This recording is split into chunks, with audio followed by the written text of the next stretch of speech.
What is going on, everyone? Sports Snippets Dennis Sullivan. As I speak with you here this afternoon, we are moments away, actually, from the time of this video to Tennessee, Purdue. And then eventually, around 5:15-ish, I believe, Eastern, will be Duke and North Carolina State. Those two winners will be joining the other two teams in the Final Four. So before I do get started, I just want to share some thoughts of the tournament and some trends and things I've picked up on and all that good stuff. Before we do get started, you do like the content of this particular video, go ahead and hit that thumbs up. Feel free to subscribe as well to my channel. That would be 100% awesome.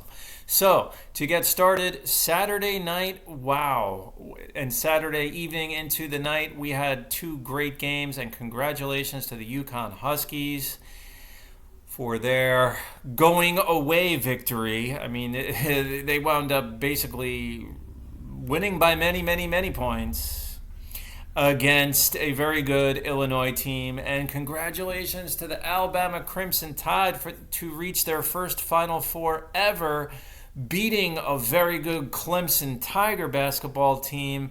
And that game was very entertaining in the nightcap. So those two teams advance. They will play one another in the Final Four on April 6th. I tell you what, and let's get into the specifics here of that matchup. And I just want to just spend about a minute going over that matchup. UConn, of course, is the favorite. And really the decisive favorite, and they're the favorite to win the tournament. I think you ask most basketball fans who's going to win, who's going to be the national champion, they're going to say UConn. And that would be the first time, by the way, in 17 years, school has gone back-to-back or repeated as national champions in men's college basketball. Last team to do that, of course, 2007 Florida Gators. Now, UConn is just, they got it all. I mean, they got the big guy in there doing a great job. They Klingon. They got plenty of depth. And UConn's one of those teams, they have an answer for everything. You want to play up-tempo, they can do that. You want to slow it down and let's go inside and play in the mud and all that other stuff, they can do that. They have three-point shooters. They have quickness. I mean, they can adapt to pretty much any situation. When it comes to Alabama, I was just completely amazed that they answered every big basket by Clemson. They really did. They answered every big basket. And they literally, how many times did they match a three? Clemson comes down, hits a big three. Oh, wait a second. So does Alabama. So you could put that in the category of will to win or mentally tough. They will be, I'm telling you right now, I think they can give UConn some headaches here. They could give them a real good game in the Final Four. Pringle looks tough underneath. The Alabama team looks tough. They look both physically and mentally tough to me when I watch them on my television screen. I didn't go to any of the games live. But maybe that'll happen the next few years. Let's see. Or maybe sometime.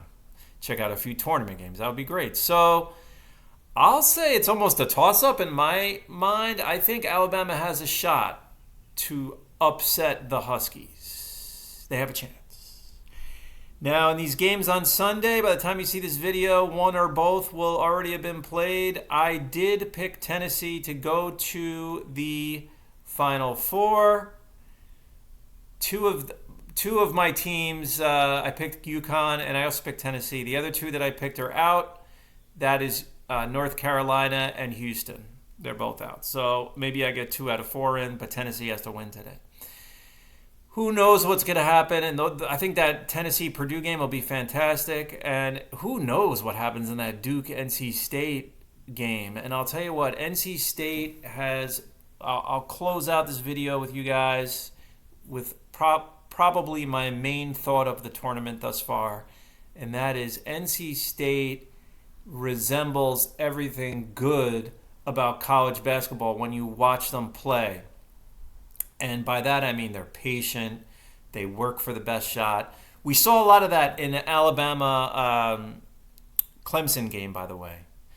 And you always see that with UConn. But they are patient on offense, North Carolina State. They're disciplined on offense. In other words, they're running the pick and rolls. They're screening. They're passing the ball multiple times to get their best shot. And 3-pointers are fine. I'm not negative or critical of teams that take a lot of 3-pointers as long as there's ball movement and as long as that is an open shot. Now, I'm not going to really mention too many names of teams, but this season in particular, excuse me, there are more teams than I've ever seen that have exited the tournament really in the round of 16 or third round and later in the tournament that just completely threw out the window whatever strategy it seems like they had on offense. And the long and short of that comment I just made is that the half-court offense really varied from team to team. There was this big difference. And the ones that didn't have it or weren't consistent in their half-court offense, they're no longer in the tournament. So I'll break it down into 2 words. We're going to close out this video into 2 words, and that is this 2024 men's basketball tournament, March Madness, will be, in my mind, remembered as some talented teams going out earlier than they should have because of 2 words, too many wasted possessions. Wasted possessions. That's what we saw a lot of this year with some of these teams to the rate of, I've never seen it at that rate before. I mean, some of them were like, whoa, like what are we doing? Like one little pass to the wing and that's it. 21 seconds left on the shot clock. Up goes the 3. Clang, off the rim. 2 minutes later, same thing. So let me know what you think. Congratulations to all the teams I mentioned that have won. Especially congratulations to UConn and to Alabama for advancing to the Final Four. I will talk to you soon. Leave me a comment and bye for now.